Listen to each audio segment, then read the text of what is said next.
Gimana? Ya. Tadi apa lagi sih selain penyebab sakit tadi yang kita mau bahas, lupa tadi. Selain penyebab sakit ya sakitnya itu sendiri sebenarnya harus kita hadapi seperti apa gitu kan. Tadi udah dijelasin sama Kak Agni, udah lengkap banget bahwa kita nggak boleh panik secara mental, kita secara psikis kita harus mempersiapkan psikis. Dan mempersiapkan psikis itu berarti kita mengenali tubuh kita, indikasi-indikasi sinyal-sinyal yang diberikan tubuh kita.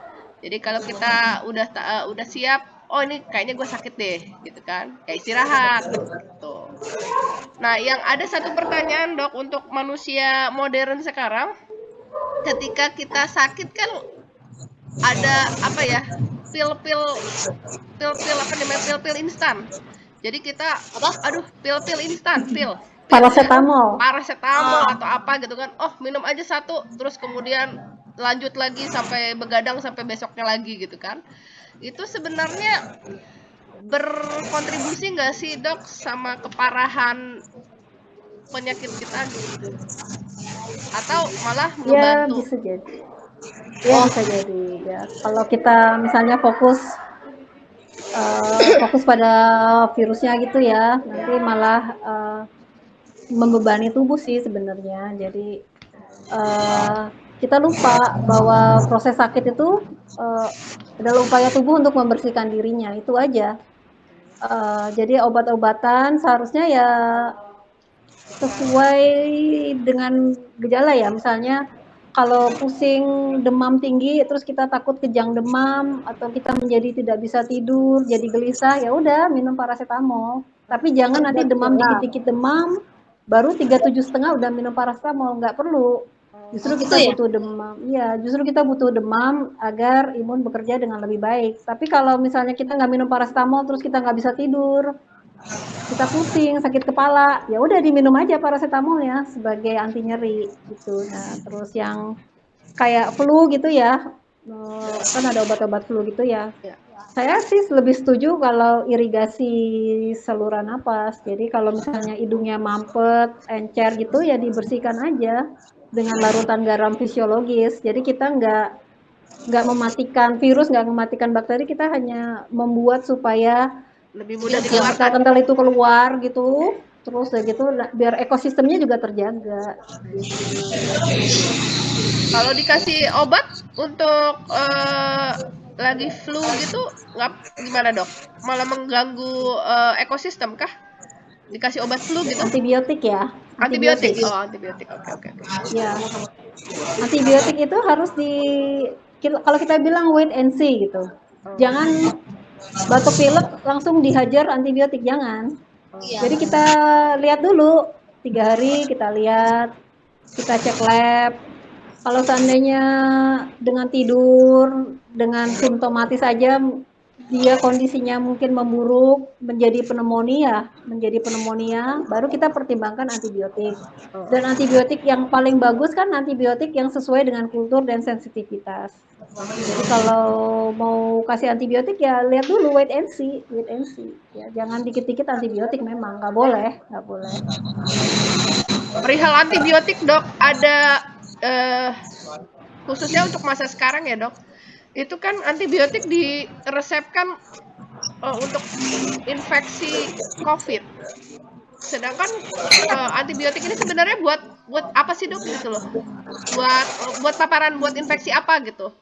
Patogennya khusus kah atau semua patogen bisa diberesin sama antibiotik? Antibiotik ya buat bakteri. Jadi itu kan berdasarkan penelitian ya, azitromisin tambah hidroksikloroquin katanya membantu pasien COVID seperti itu. Tapi per Desember 2020 WHO kan udah nggak menyarankan pemberian antibiotik.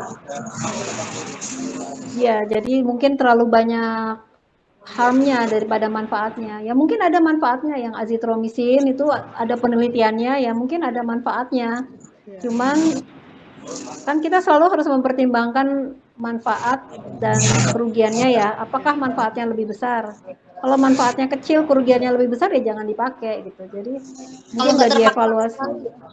antibiotik Ya, tuh kalau memang ya terpaksa istilahnya ya dok ya. ya antibiotik ya harus sesuai dengan kultur. Jadi antibiotik itu sesudah kita melihat kondisinya memburuk, ya maksudnya gini, gimana ya? Antibiotik itu hanya diberikan pada kasus-kasus yang berat, critically ill. Kalau dia hanya batuk, pilek, anosmia aja ya jangan dikasih antibiotik, suruh tidur aja, suruh tidur, makan sayur, makan buah, istirahat, jauhin gadget, gitu aja, kan kita evaluasi. Ya. Kalau seandainya nanti dia menjadi batuk-batuk, sesak napas, kita ronsen. Kalau di ronsen ternyata sudah pneumonia, ya Bisa pakai antibiotik. baru kita berikan antibiotika. Antibiotika tapi kan nggak harus azitromisin, nggak harus levofloxacin. Kan itu efek sampingnya macam-macam ya. Jadi ada antibiotika yang lain yang bisa kita pakai. Yang amoxicillin lah yang paling banyak dipakai dan yang paling yang apa ya, yang risikonya paling kecil kan golongan amoxicillin dan turunannya tuh. Itu kan risikonya Yang paling spektrum kecil. luas kali ya dok ya. Ya, yang mestinya spektrumnya nggak boleh luas. Mestinya kita harus kultur. Kalau kita kultur, kita kan tahu tuh penyebab bakteri apa yang mau kita hantam. Nah, kita berikan antibiotik kultur yang sesuai dengan itu, dengan bakteri itu. Jadi nggak main spektrum luas. Sebenarnya yang paling ideal itu ya sesuai dengan bakterinya, bukan yang spektrum luas. Itu yang paling ideal. Dan setelah minum antibiotik pun sebaiknya diperbaiki kali ya dok ya, ekosistem mikrobiota dalam tubuh kali ya dok ya. Iya, jadi kalau terpaksa pakai antibiotik ya udah perbaiki, disbiosisnya diperbaiki, ketidakseimbangan ekosistem yang diakibatkan oleh antibiotik ini ya diperbaiki. Tapi jangan salah ya, kita tiap hari makan antibiotik loh. Probiotik ya? Probiotik kan binatang ternak gitu ya, binatang ternak kan disuntik antibiotik kan. Iya, terus kena juga secara tak langsung. Pestisida itu juga antibiotik kan jatuhnya. Pestisida. Iya, jadi hati-hati ya. Makanya sekarang kan trennya organik ya. Iya. Trennya organik, bukannya apa-apa karena ya menghindari pestisida yang antibiotika tadi. Iya. Dok, mau tanya lagi untuk saya kan pernah anak-anak kan pernah sakit pencernaan. Ya, ada paratipi apa ya namanya, ada paratipi lah di pencernaan mereka. Itu diberi oleh dokter anaknya semacam probiotik atau laktobi ya kalau nggak salah ya namanya ya. Nah itu dan mereka nggak kasih antibiotik, padahal dulu zaman saya sakit tipes atau paratipes itu pasti antibiotik gitu, antibiotik. Nah sekarang ternyata diberikannya probiotik. Itu bedanya gimana dok? Atau lebih apa namanya, lebih fungsional kah probiotik ini daripada antibiotik? Kalau tetap sih, kalau saya bilang wait and see aja. Kalau seandainya gejalanya masih ringan ya jangan dikasih antibiotik dulu ya, kasih probiotik dulu aja. Kemungkinan besar memang yang menyebabkan dia sakit itu ya karena disbiosis tadi. Nah, dokternya hanya berusaha untuk memperbaiki keseimbangan ekosistem. Saya setuju sih, ya setuju kalau seandainya masih gejala-gejala ringan gitu, diobservasi sambil dikasih probiotik. Tapi biasanya dokternya kan nyuruh, oh nanti kontrol lagi 3 hari. Iya betul. 3 hari atau 5 hari nanti kontrol lagi. Nanti dokternya mempertimbangkan apakah masih butuh antibiotik atau enggak. Tapi kalau udah membaik dengan probiotik ya udah. Ya, bisa jadi itu bakteri tipes itu memang tinggalnya di usus kita memang. Yang membuat dia sakit karena ketidakseimbangan ekosistem. Kalau ekosistemnya seimbang, kan dia apa ya, tidak akan tumbuh berlebihan gitu loh. Dia tidak akan apa ya, dia tidak akan merampok, dia tidak akan menyebabkan sakit kalau ekosistemnya bagus. Jadi ada bakteri ya, dan lain-lain yang menjaga dia supaya lo jangan macam-macam. Di sini ada hukumnya. Ini ada kebersamaan. Lo kalau macam-macam kita getok lo gitu ya. Cuman kalau misalnya pluralis ekosistemnya itu kalau ekosistemnya terganggu ya di perut kita ya. Iya.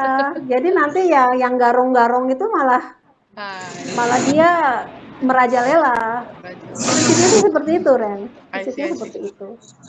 Dimakan. Mari. Jadi lapar gua. Dok, Agni, kalau aku mau nanya ini dok, kalau di perut untuk penyakit masalah di pencernaan kan pakai probiotik itu dok, Lactobi. Kalau si pneumonia itu bisa dok pakai probiotik atau nggak bisa? Ya, itu juga ada, sebenarnya ada crosstalk juga sih antara usus dengan paru, itu ada crosstalk gitu ya. Kayaknya pernah di-share juga deh sama Nurul Indra deh. Saya juga udah share dulu, udah lama. Kita bahas dok, boleh dok? Jadi ada crosstalk juga antara supaya usus masyarakat sama tahu paru-paru ada. Ya nanti kita bahas lagi kali ya. Buat berikutnya kali dok ya. Baca-baca lagi, baca-baca lagi. Alergi apa ya? Apa? Apa keluaran dari gue? Dok, Alergi ke acne pasti. enggak lah. Atau lu penularan virus secara online. Penularan virus secara online. Oke nih, Kak Agni, udah makasih banyak waktunya. Kita nanti bicara lebih dalam lagi tentang segala macam penyakit ini supaya kita semakin siap, semakin pede, semakin nggak panikan untuk menghadapi sakit penyakit, dan katanya nih bakal ada pandemi berikutnya kan, nauzubillah banget kalau kita sampai kejebak lagi. Jadi asal lupakan di gua terus ya Ren ya. Lah iya kan piye toh. Vaksinnya nambah ya. Vaksinnya katanya tiap tahun loh Kak, piye dong gimana? Ya, nanti ya tergantung. Lucu banget. Jadi Kak Agni udah mau praktek lagi kah? Iya betul. Oke, makasih banyak waktunya Kak Agni. Ya oke. Makasih Ya, banyak sama-sama. waktunya Dadah. Nurul Indra.